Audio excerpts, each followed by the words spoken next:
Hey, Trienne here. Welcome back to the Be That Create That podcast, or if you're joining us from the YouTubes, welcome back. I'm super excited to continue bringing you guys these interviews that I'm sharing with some of the women that I've been connected through social media, through different networking here in town, through different networking online. I really enjoy this piece of my business that I just get to ask the questions and they're pouring into the audience and sharing all of their intentional ways to make an impact. Today I have Megan on. I'm going to bring her from backstage. And welcome. Hello. Thank you so much for having me. Yeah, so Megan and I got the chance to chat for just a few minutes before we started our recording. And it's so funny because as we start to do some of that kind of get to know you and chit chat in the beginning, I'm always like, darn it, I should have hit record just a tad bit earlier because some of that conversation is just so great to have. So Megan, why don't you go ahead and introduce yourself to our community, what it is that you do, and maybe a little bit of the journey on how you got there. Yeah, absolutely. So I am a direct response copywriter and strategist. I have a track record of sold out launches. I typically help purpose-driven coaches, speakers, service providers really articulate their brilliance and just kind of translate, say the things you always wanted to say, but never knew how, or it wasn't coming out right, and really translate what's on your heart in a way that is professional and yet still personality packed, still feels like you. So you can really shine as the leader that you are and are meant to be and are continually becoming. And part of the way I do that is through my 3M roadmap method, which I think we'll talk about a little bit later. I actually started, I did 10 years in the classroom as a high school teacher. I have a master's in education. I got a Stanford University teaching award as a result of all of that. And I was like, you guys, if I can make physics be like interesting to teenagers, if I can persuade them that is interesting, then like I can do this. So I love that season of life, but love that I am now 6 years into copywriting, gotten a ton of results for, high level entrepreneurs, business owners, service providers. And really, I think it's because my approach combines marketing strategy, buyer psychology, and the industry expertise as well to create these aligned and data-driven strategies that really increase the conversions so that you, the client, the person I'm working with, can stay in your zone of genius and serve more of your dream clients, like doing the actual thing that you love. I feel like a lot of my clients like writing or feel that they're good at writing, but maybe not the conversion part of it. Mm-hmm. How do we make it convert better? And then also just like, being pulled in so many different directions, how do you really focus on what you are best at? And even if you enjoy writing, sometimes that, something's got to give. And when you can find someone you can trust to truly take on your voice, I have this weird like chameleon ability to just to sound like you, in words, in writing. And it is so much fun. It feels like an actress taking on a role. You can't tell that it's the actress and not, the actual character, right? Mm-hmm. And I feel like I'm the copywriting version of that. You can't tell, if it's me or you writing it once we put it out there. So. And I love that you bring that up because I know when I first started my business in 2018, some of the copywriting for the marketing piece of it is the hardest part for me because sure. I love the teaching. I enjoy the teaching. You put me in a room with people and I can, have interacting conversations all day long. And every conversation I really think is a chance to either make an impact or really help someone believe in themselves to make the change they need to make. Yes. And that's difficult for some of us to do who are more of that like throat chakra, like I can comment, talk, have a conversation, teach, whatever, just give a topic that I have an opportunity to look through. But when it comes to writing it and getting the bullet points, struggle, bust. And it can get so defeating is a word for it. But also I have had times where it has stopped me in my tracks from doing a launch. Yes. Right. And it's like that's going to be the thing that stops you, but it totally does, because I think it's so different when you're writing for yourself and you're so close to it.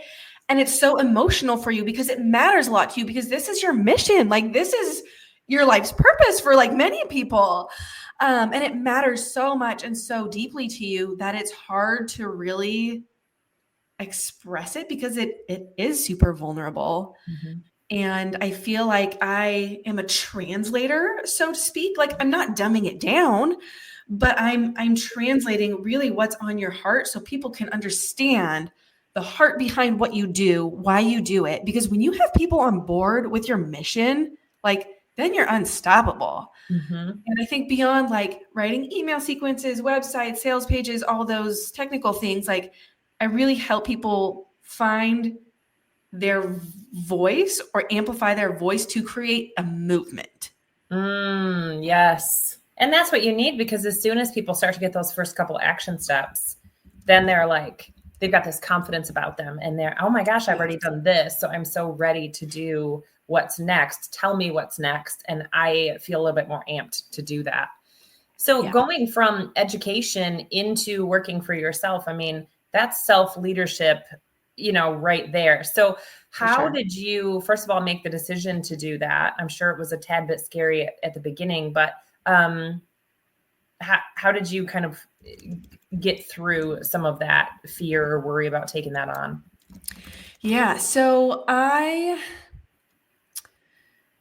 writing was always my thing growing up. And then in college, I just took like a hard right turn and got into physics. And I remember my family like laughing at me. Yeah. Like, science has never been your thing, like, but I was just really like, I wanted like hard answers to like how things work. And at that time, I felt like science was the way to get answers. And I think it is one of the ways.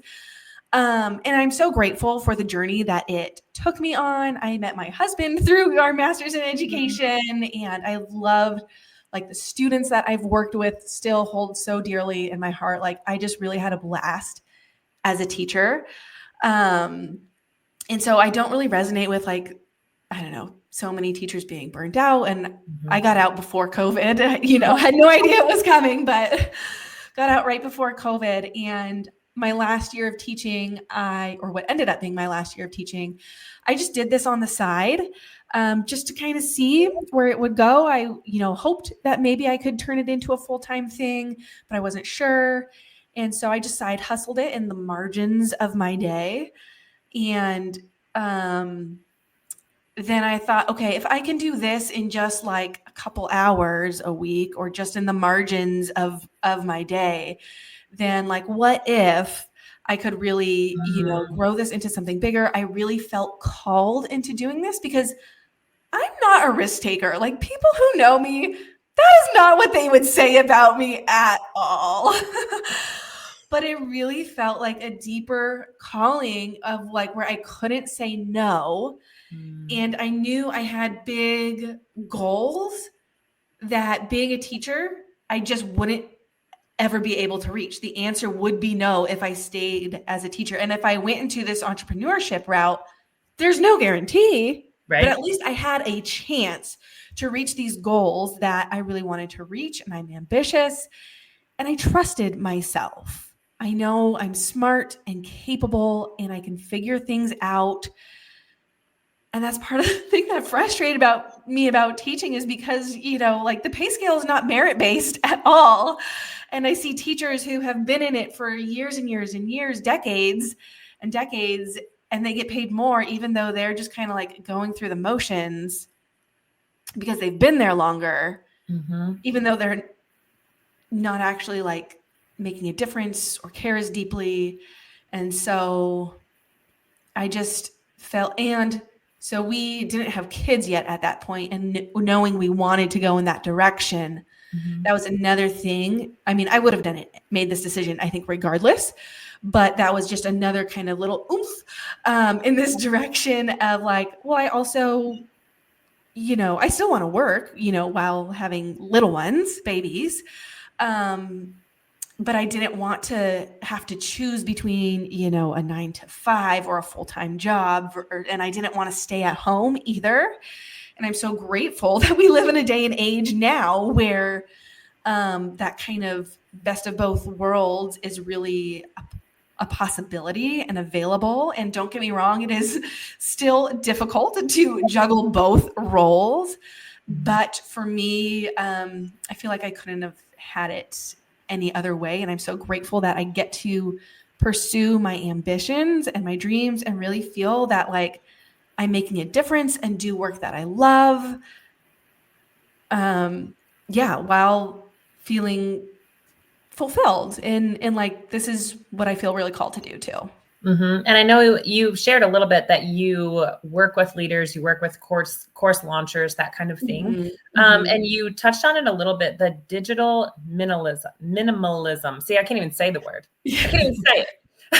Got your tongue. So share with us where, where did you kind of come up with that, and how does that kind of fit into what it is that you're trying to do also? Yes. So it's ironic because all of my work, is online, which the convenience of being remote is, of course, fantastic.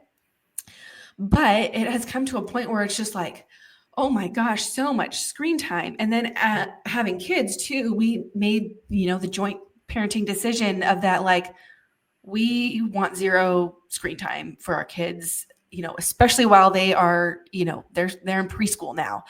Mm-hmm. And we'll cross that bridge when we get there, when they get to, first grade. I hear they already have homework online. On their Chromebooks or whatever it is. Yes. Or my daughter, my 9-year-old actually, in 2020 was her kindergarten year.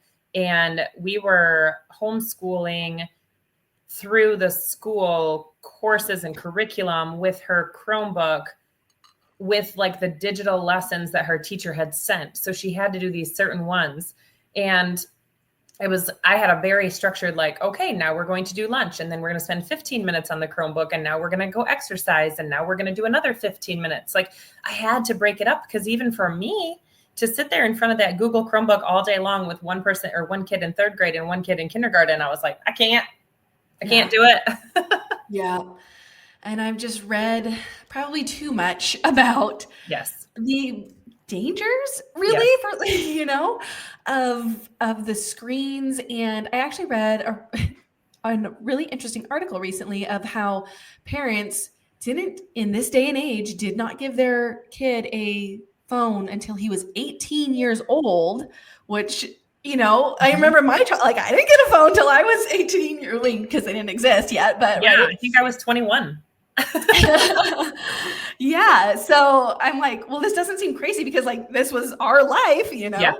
But I guess now is today's day and age, 2nd graders have phones, maybe they're flip phones or whatever. But so in this article, the 18-year-old, so then, given a phone, like, it takes them less than 24 hours to figure it out. My preschoolers can grab my phone and figure out how to work it and get in. Like, it is not difficult. You're not behind technologically if you don't, practice like while you're growing up. So I just feel like the dangers and the addiction of screens, totally outweighs the, maybe benefits of and convenience of having the screens there. So a lot of my work, like, now how can I bring that into my work as well? And I think having the copywriting done for you or supported, or having a strategy with the copywriting. Like, I was just talking to a potential client who was like, I spent 2 hours writing a post for LinkedIn. And then like that LinkedIn post is like gone in, 24 hours or less. Yeah. You are just spending way too much time creating content just for it to like poof and disappear into the algorithm.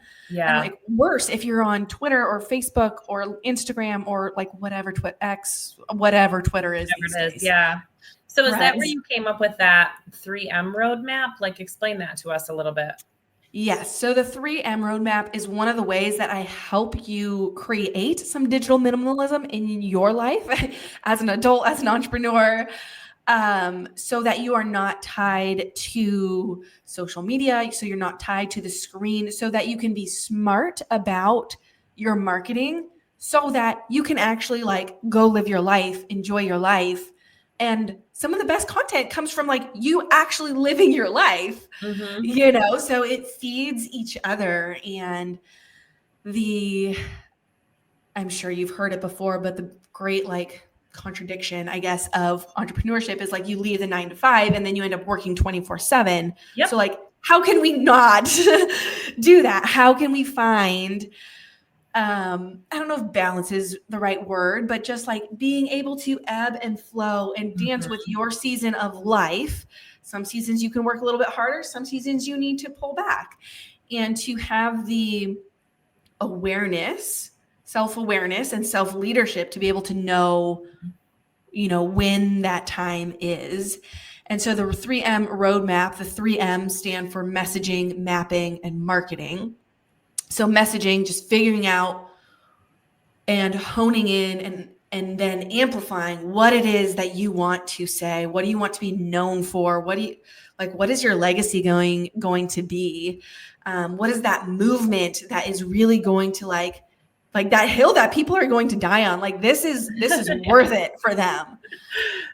Really figuring out that messaging. And then we go into the second M, which is mapping of like, okay, what is the plan of like the strategy? How is this actually going to like work and fit within your life and be aligned with your personality, your gifts, your talents, and be like, so that marketing doesn't feel like a chore, like that it's something that you actually like want to do and are excited about. Because when you like do a podcast with that energy is way different than you just like checking off the boxes, knowing like, I have to do this, I should do this. So we create a map that's like actually exciting for you.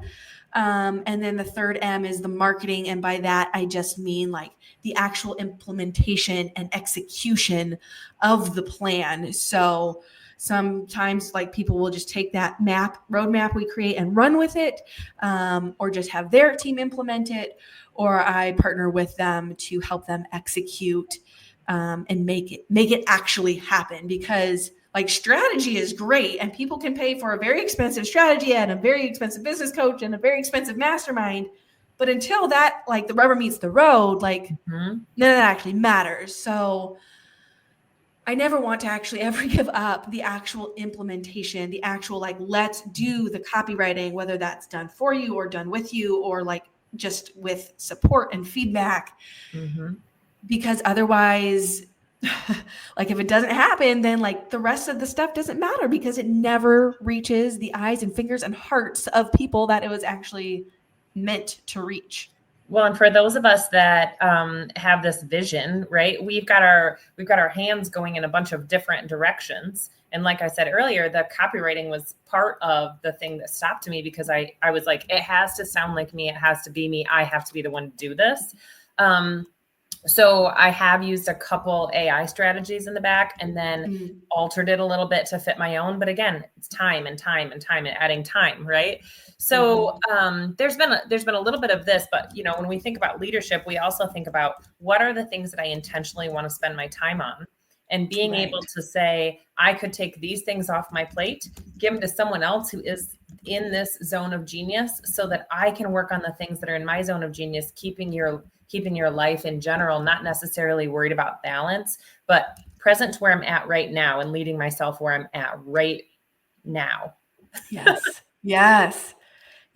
And I think it's so easy to lose sight of that when we get so caught up, like, because we're ambitious, as entrepreneurs, but yeah, coming back to that center point and really letting that guide you is so important. Because like there's the analogy. So when I was a physics major back in college, my emphasis was on astronomy. So I studied like how stars are born, which is pretty cool, actually. That's amazing. And I remember like going up to the mountain, going up to the telescope, and it's like we point the telescope at the star we're studying, but if you just like go half a cent, like even just a millimeter over with the telescope, when you're that far away, like those two stars could be like light years away from each other. Wow. Yeah. Right.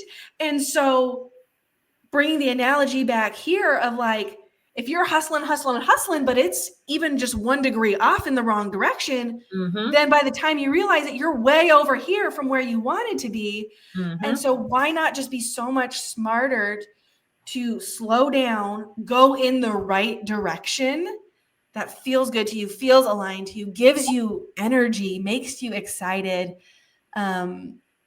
Yeah. And, avoid the hustle, the chicken with your head cut off, running around look is not good for anyone. We want you to